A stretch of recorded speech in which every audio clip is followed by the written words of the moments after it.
we've moved on to the second boss ghosts. What he does is he sends his shadows at you like a Heartless, and I miss at point blank.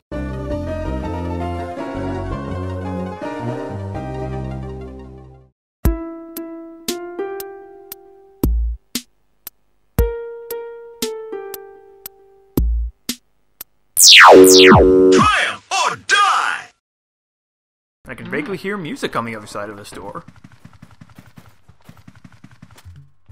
Hello there. This ragamuffin looks as if he couldn't play a note. Oh, do I? Well, I got news for you, lady.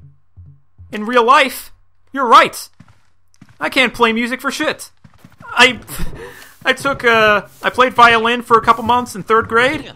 That is all my musical experience. However, this here is a video game. And in video games, I have all the musical prowess I could possibly dream of. I may not be able to play so much as play Smoke on the Water on real-life guitar, but in Rock Band 3, I can rock Iron Maiden with the best of them. As long as it's not an expert. My name is Melody.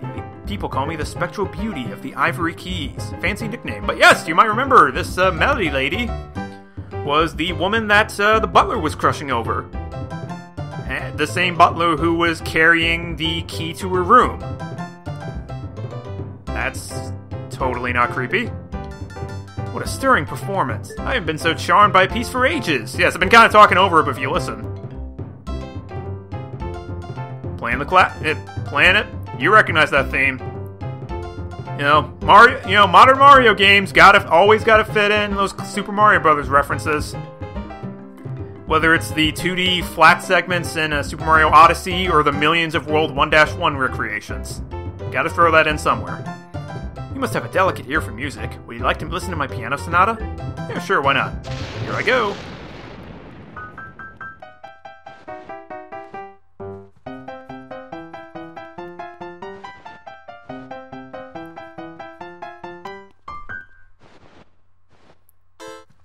By the way, that song was featured in a famous game. Do you know which game? Ah, yes, more Mario Brothers trivia. That was very clearly the Sky theme from Super Mario Bros. 3. Alright. Very impressive. I guess I needn't hold back with you. Just here to do battle with my lovely music. Really? I impress you with my musical ability and my knowledge of video game music, and you reward me by attacking me with haunted music sheets. Jerk. I don't see why the butler was so into you. Whatever. But yeah, that's kind of a neat little thing, is that this... Oh, god damn it. Alright, well, that's fine. I got her long enough to get the large pearl, so that'll do it for me. Although I did accidentally grab the poison mushroom, that's not great. Okay, I was about to say, are these things even actually attacking me? They very much are. Alright. There we go. But, yeah, there were actually a couple possible questions there. Yeah, she gives you a trivia question. I think there's only like 2 or 3 that could possibly be. But they're all along the lines of, she plays a classic Mario theme, guess what it's from. Which, nowadays it's super easy for me, but as a kid who had not played any of the classic Mario games yet, I had absolutely no idea what I was doing there. In fact, yeah, that is kind of messed up now that I think about it. Like, for nostalgic adults, that wouldn't be much of a problem, but for kids, i.e. the target demographic of these games, like, having them do trivia questions for 15-year-old games like that is kind of nuts. I mean, every Mario game over the past 15 years or so has had its old-school references, but usually it's just, like, visual stuff that you don't really have to pay attention to, but that's like straight up just you have to be a cool guy and know this retro video game thing. Otherwise, fuck you don't get to progress through the game. That's kind of cruel, but what are you gonna do? God damn it. I keep pressing the wrong button. I keep thinking that Z is, brings up the map. That's actually why. But, yeah. open up this door. And, oh. We have a messy eater in here. That's not very nice. Set up this tablecloth, because that's just going to get in the way.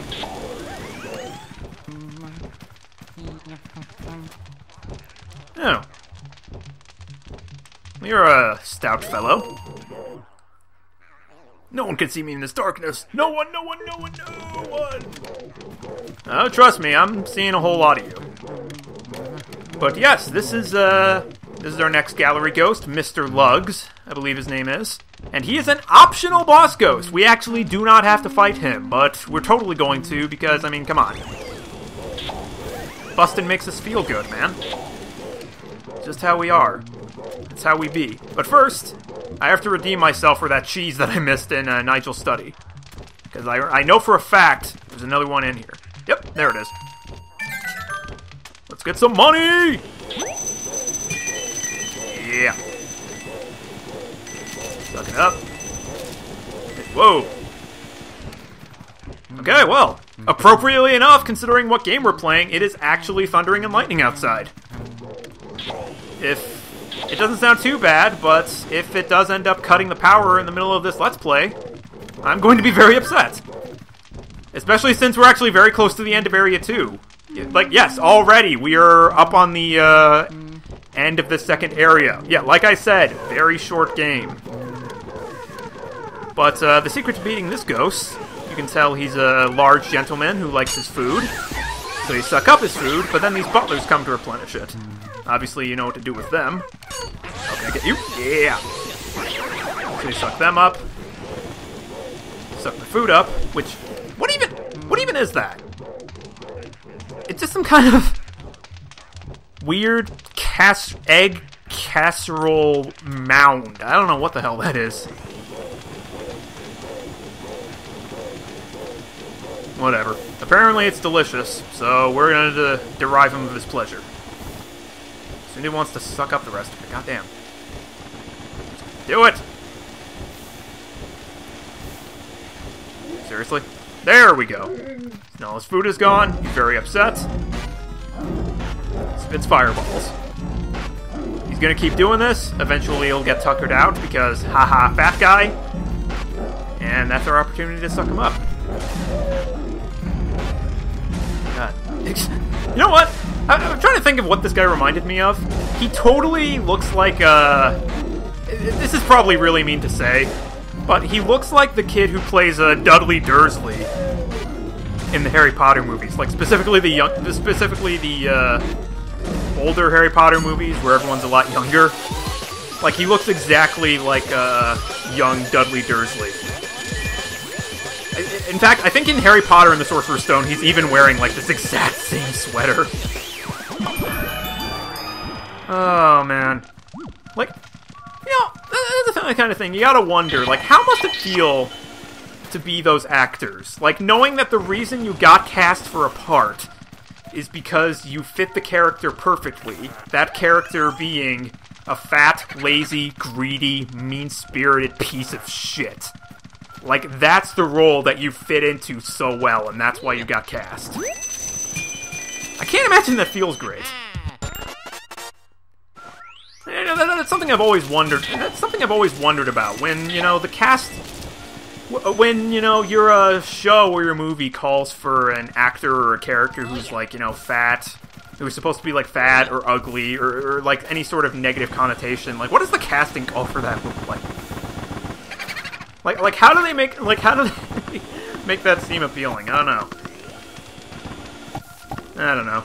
I mean, if nothing else, I'm sure the people who played the Dudleys don't mind. They're probably laughing all the way to the bank. Oh, yeah.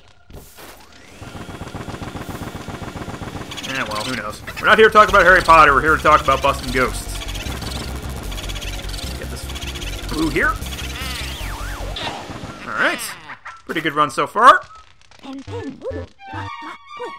15 out of 15. Let's move on to this next room. And we are about to get attacked by the cutlery. Why not? Actually, I guess the pots and pans. I don't know. Cutlery, I think is just silverware, isn't it? Like, that's what that's supposed to refer to? Fuck it, I don't know. Okay. Now see, I remember very vividly, especially since, you know, like I said, just went through it earlier. That fridge door actually opens up very, very violently, so you're gonna want to open it by blowing on it with the with the vacuum. Sorry. Otherwise, it actually fucks you up pretty bad. Hey, look at this! We got another elemental coin.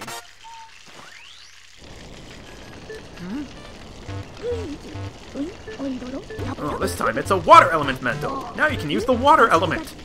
Research shows that these particular elemental ghosts leave their watery dwellings whenever you approach. You know the drill, vacuum them up. So now we can shoot water as opposed to fire.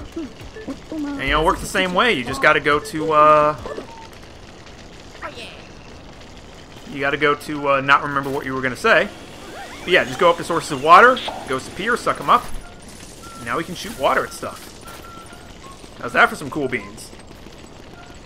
So we're going to use that in a second, but first, you know the drill, gotta find the boo. Where are you? Maybe here? He was cooking himself! He's suicidal! How sad. I'm sure one of... I've already sucked up like 14 of your other buddies. I'm sure one of them must be a therapist. Oh, god damn it. Okay, see, this is one of the things where...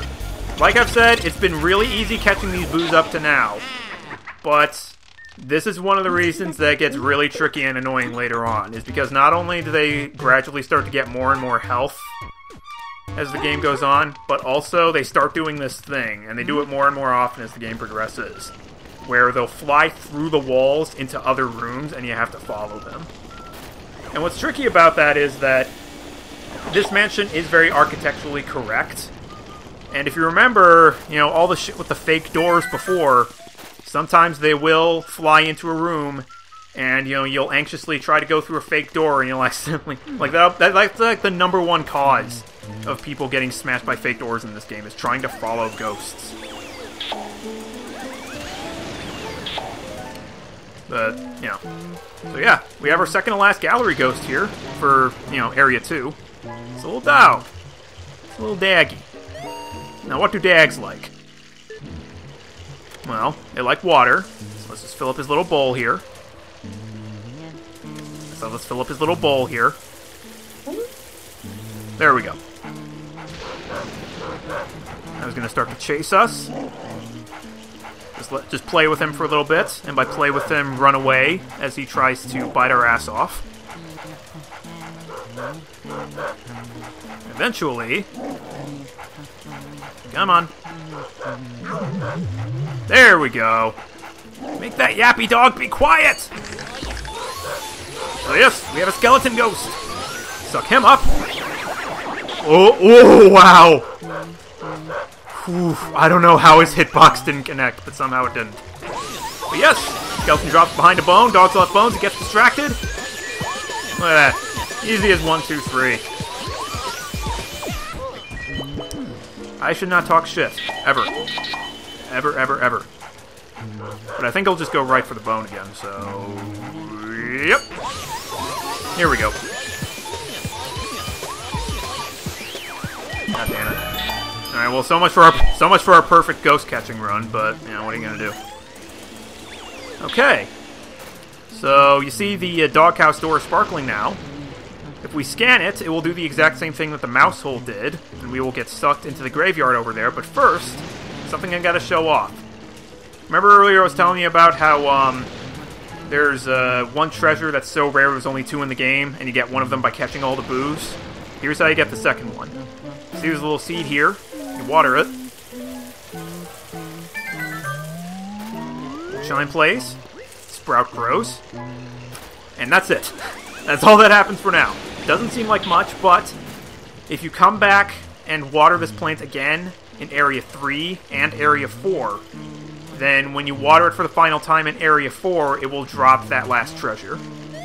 So, you gotta remember to do that. So most likely what you're gonna want to do is, you know, come back to water that plant like the first thing when you start an area. That's what I always do. But, anyway. Getting right up on the second boss ghost. First we gotta take care of these skeleton ghosts. Like, that's just... skeleton ghosts a thing? Like, they're skeletons. They're already dead. How do you become a ghost as a skeleton? It's like you're dead and then you're double dead.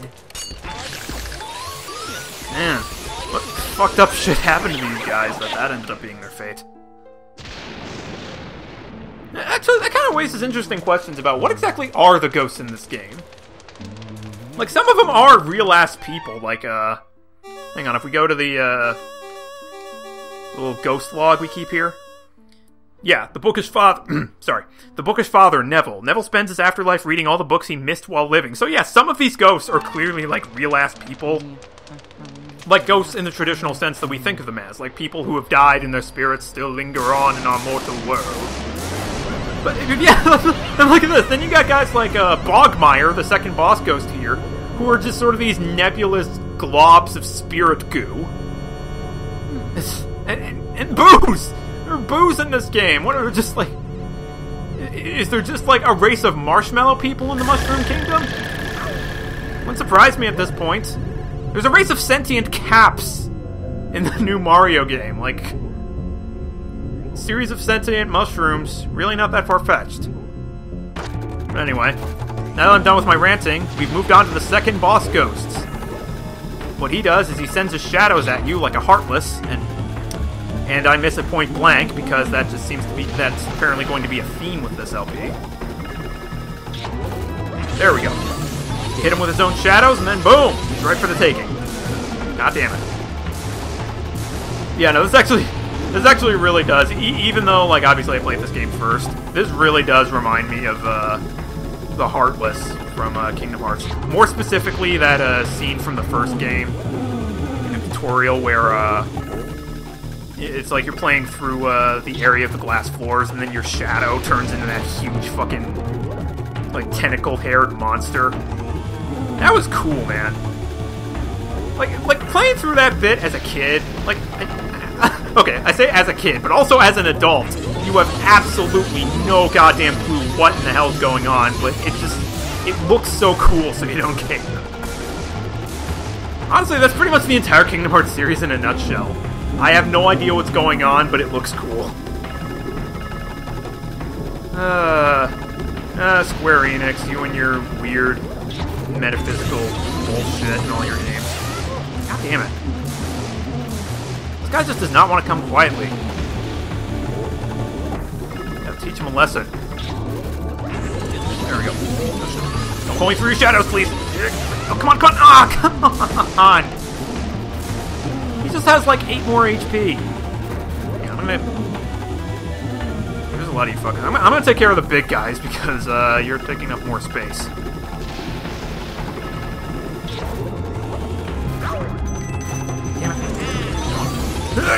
There we go, jeez. Okay, that was a little more tricky, but still not a problem. Master Ghostbuster, baby. We have another golden chest. Give us the club key. I love that chime. That's a weird thing to compliment on this game, but that's a nice little chime that plays when you get the boss keys. Mm-hmm. Luigi, can you hear me? Good to hear you're still okay. I lost your signal when that lightning struck. That was some battle you had there. Like, okay, again! How do you know I had a fearsome battle if you just got done saying the signal was cut? Starting to think there's something more nefarious going on with you, man. There's all these inconsistencies in your dialogue. You're developing vacuums that are also flamethrowers. What kind of shady-ass crime money paid for this giant lab anyway, huh? Like, seriously, what? Like, no, seriously, what kind of fucking crazy-ass mafia connections do you gotta have to afford a machine that turns spectral, anomalous beings into paintings? Like, seriously, even by, you know, Assassin's Creed, Animus, Star Wars, like, even by the standards of your craziest sci-fi movies, that's some pretty messed up soft science. I mean, look at that, there's cow udders on your machine! You're turning ghosts into paintings with cow udders! How does that work? Alright, whatever, let's just see what paintings we got. So we got a silver, we got a gold for the Twirling Whirlindas. Gold for the butler. Gold for Melody. Alright. Gold for Mr. Lugs. Nice. Up. Silver for the puppy. That's fair. So I think that's 4 or 5 golds and 2 silvers. Look at the recap here. Oh, it's the floating Whirlindas, not the twirling. Yeah, whatever, same thing. So yeah, 4 golds and 2 silvers. Not bad. I'm pretty happy with that. Pretty happy with those results. Caught a total of 9 ghosts. Tally up all this fat cash I just picked up. Yeah, look at those gems. Look at those diamonds. Diamonds when I walk, diamonds when I talk, Alright. 21 million Gs. Not half bad for, like, what, an hour and a half of gameplay so far? Jeez. Who needs to save Mario? We can just buy a new brother at this point. I'm kidding, of course. We'll keep on keeping on in the next episode of JoJo Plays Luigi's Mansion. Thank you guys for watching. See you guys next time. Continue. 9, 8, 7, 6, 5, 4, 3, 2, 1.